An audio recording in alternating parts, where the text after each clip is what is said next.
kami ng itlog. Itlog? Itlog, dahil wala silang nabiling itlog. Okay, sige. Meron. Dito po kami sa... Saan? Ayun yung dalawang... Magkano po? 10, ayun, sakto yung dalawang itlog. Ito na po yung dalawang itlog.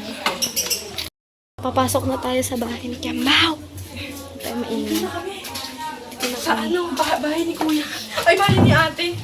Bahay ni Kiambao.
Sana all.